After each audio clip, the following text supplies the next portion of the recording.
Hey sweeties, how are you doing? Welcome to Nanya Sim. If this is your first time on coming across this channel, sweetheart, kindly smash the subscribe button, turn on the notifications so you get notified each time I upload, and please give this video a thumb up.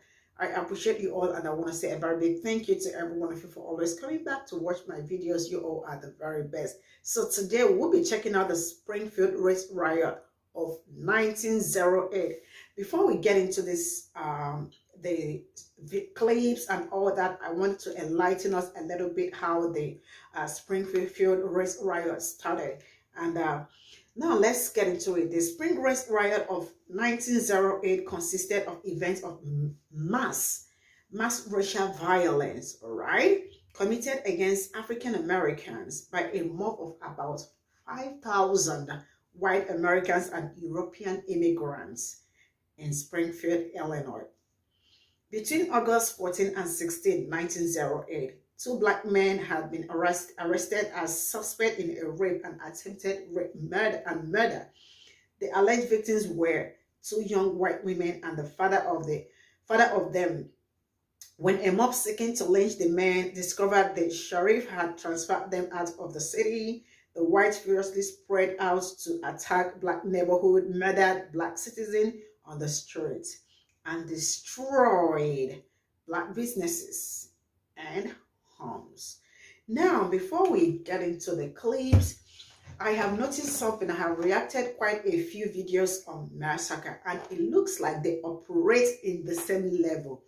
It's more like they set up their children or their girlfriend or something, like, up on black people, and then look for a way to attack a prosperous black community. Because I can't see how, like, all the videos that I have reacted on or I have seen, like, they have the same connection of it's either assault or attempted to rape or murder.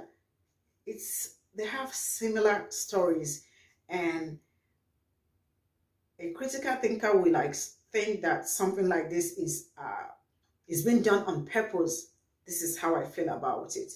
So they use all the girls to set a trap to get black community and then wipe them away. Because I don't see why, if there is something like an assault, first of all, you report to the police, right? When you report to the police, if you want to take the case to the court or something like that, you take it to court, and then we see in the court, and then the court will determine if someone is guilty or not. But then it's always like they discovered or they rumored, and the next thing, an avenue to attack black community. Because I don't see how, like, the whole stories have, like, they are all I feel like it's a pattern. Sorry to say that, but I feel like it's a pattern. Sorry to bore you, but I have to tell you the truth. Let's get into this video and then see what they got to tell us about this massacre. Next is the Springfield Race Riot and the NAACP. In Springfield, Illinois, in August of 1908, violence erupted over the arrest of two black men. The first, Joe James, was a man from out of town who had been arrested for the murder of a white engineer. The second was a black man who had been arrested for the rape of a white woman. The crowd that gathered outside the jail was screaming for the two men to be handed over them so they could be lynched.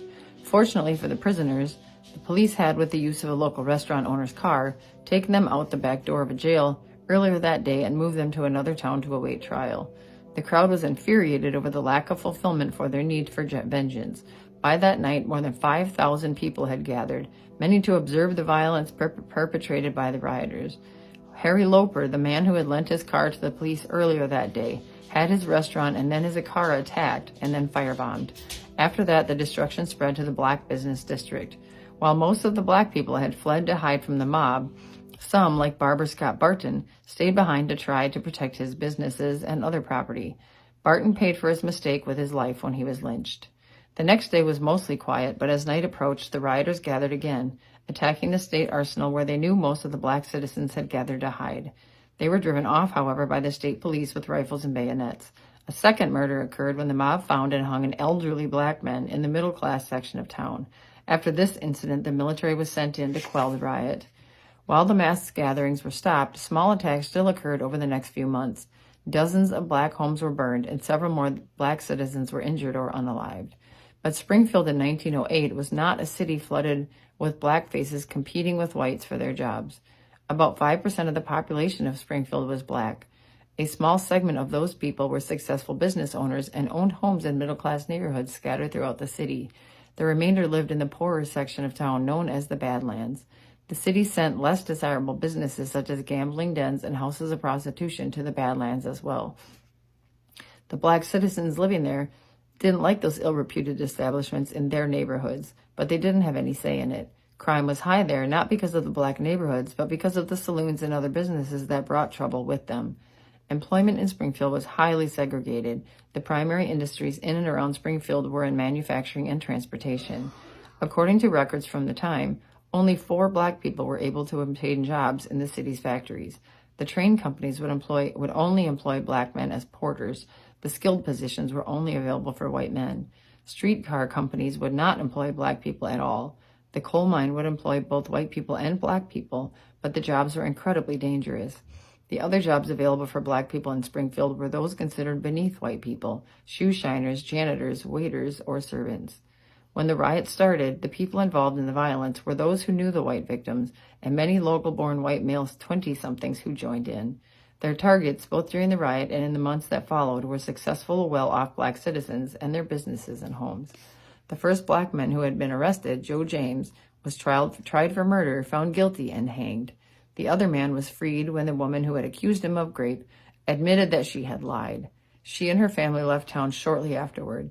In the year after the Springfield race riot, W.E.B. Du Bois, Ida B. Wells, and Mary Church Terrell, Englishman William Walling, and descendants of abolitionists Oswald Villard and Mary White Ovington, concerned with the rampant spread of violence in the name of racism throughout the northern United States, decided to gather together several prominent people to discuss an organization to work for the protection of black people.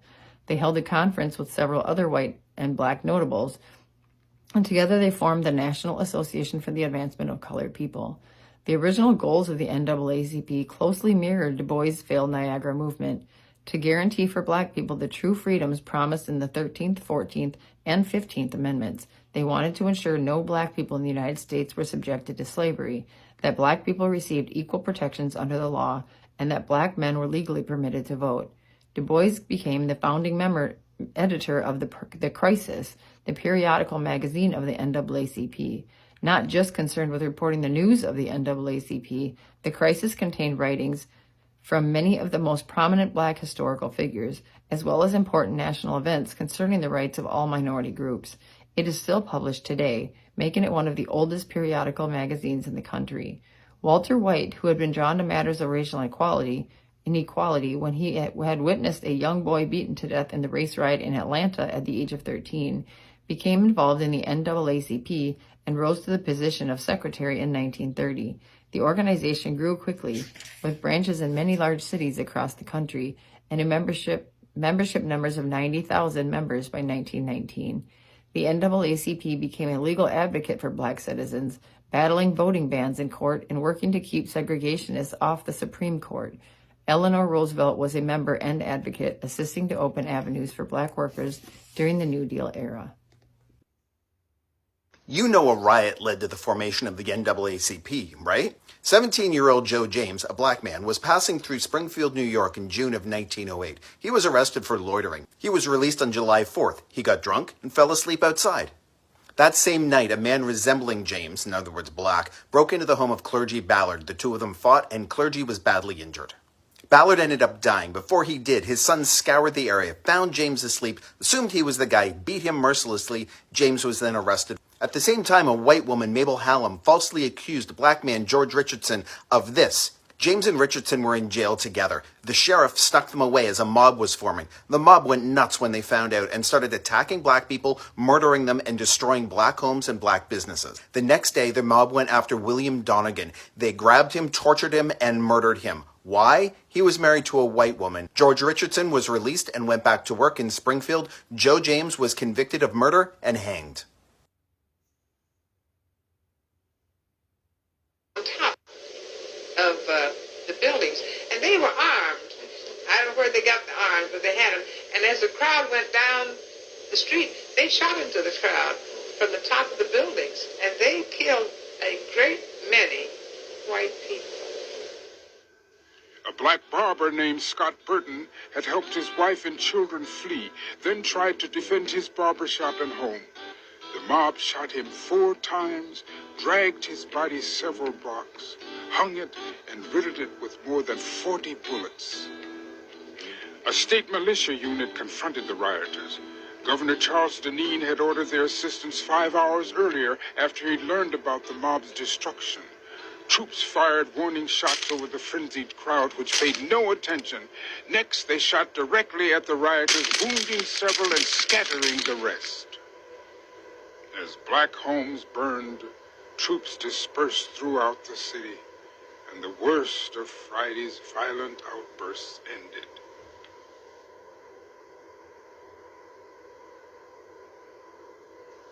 The next morning, the sounds of military troops patrolling permeated the city. About 5,000 Illinois National Guardsmen were encamped throughout Springfield. News quickly spread about the rioters' violent destruction. Entire blocks of the Badlands were smoldering ash. The most concentrated damages for the riot were in the Levee District and in the Badlands, which is, of course, where the majority of the victims lived. There was concentrated damage. One black business or black home after another was damaged and destroyed, unless the mob knew clearly that a white family occupied the business or the home. Several thousand black residents had fled. Some were sheltered at the state arsenal, the governor's mansion, or in the homes of sympathetic whites, or in railroad cars. So we was frightened, and our sister took us and we went over here at the railroad, here on 19th Street, and got up in a boxcar. And till they called the militia out. I just prayed for an engine to come up there and back up there and pull us away somewhere. Most blacks escaped by horseback, train, or foot, only to be threatened in the small towns outside of Springfield. They were warned to keep moving or else. Meanwhile, in Springfield, Mayor Reese ordered all saloons shut in an effort to prevent more trouble. But that became difficult to enforce, as enterprising merchants and saloon keepers tried to please the many curiosity seekers who came to see the damage. Overnight, the site of the riot became a major tourist attraction. Get your race right souvenirs here, right here. Hey, I'll take one of those. But the trouble wasn't over. That evening, before the ruins cooled from the night before, men congregated at the courthouse and went straight to the state arsenal. The crowd of several hundred wanted to enter the arsenal and confront the hundreds of frightened, homeless blacks sheltered there. But troops guarding the arsenal forced the crowd away. Frustrated and angry, the mob ran across the State House lawn to the nearby home of an interracial couple. To Donegan's flash! Yeah! Although many interracial couples had fled, William Donegan, an 80-year-old black man with rheumatism, and his white wife had remained. They say greater love has nobody that give up their life for a person, so he stayed there and protected his family. And I said, oh, my father's left like here, and the mob was right over there. I did see them. They were rendering a piercing, yelling, cursing sounds in a wild manner. By the time they reached Spring and Edwards, they spread out over the block, completely surrounding our home. Then a group crowded on our porch and rang the doorbell. They demanded a rope. Father told them to leave, that he would have no part in the outrageous action. Next morning, our clothesline was missing as well. The mob surrounded Donegan's home. His wife met the mob and said no blacks were in the house. But someone spotted Donegan in the shadows. Well, we saw him take him on out. They tried to drown him. We had a trough out there in the front. They tried to drown him. They couldn't drown him because he was too tall. They beat him. Then there was an elm tree. Well, they hung him to this elm tree. And then that's where they left him. The militia arrived shortly and dispersed the mob. They cut Donegan down and rushed him to St. John's Hospital, but it was too late. He died soon after. The next day, crowds tore off pieces of the tree where Donegan was hung. They wanted souvenirs. Although occasional acts of violence still occurred in the weeks following, Springfield's race riot was over.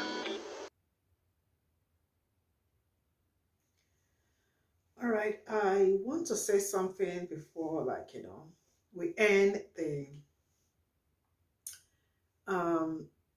why were they really so much after the Black community? I mean, they were, or they are the standard. They are the standard. Black people are not the standard, right? Black Americans are not the standard. They are already the standard. But Black community, I mean, the Black people were still working so hard for themselves, right? And the truth is that the jobs available for the Blacks are just the jobs the white think that is underneath them, right? It's okay. The Blacks, they do the job. They have businesses. They got homes. They have other things going on for them, some baba's job and all, they were committed. They were doing something. But then, because now I am saying it that why the jealousy? Because they do not, from the companies that they mentioned and all that they said, they do not occupy the main positions. The main positions were given to the white. They were not given the, so why the backbiting? Why the jealousy? Why? What is making them want to fight Black people fight Black people all the time and then destroy their homes and other things? And why do they always want to set up something against them in order to look for a way to attack them? Man, I do not see it. But I think they saw something we did not see. And then at this point, you all can see it. And still, that thing they saw in you, they are still chasing after it. It has not ended. All these riots has ended, massacre and all that. But it ended, but it did not end, because it is still the same thing that is happening. The ones that happened back then came back in a modern way, and then it's still happening. So should I say no, nothing really ended. Yeah, nothing ended. But it's really so sad that a mere rumor or a mere allegation, straight up, I mean, it shows I don't know, but I feel like they have so much anger or so much, I don't want to use strong words. Yeah, but that is just how I say it, because I don't see why you wake up and plan something, because in the end it's still it was a rumor and it was a lie. Yeah. I mean, I think we are, I don't know, man, I just don't know how to, but man, it's really sad. I don't know. See you all in my next reaction. Bye for now.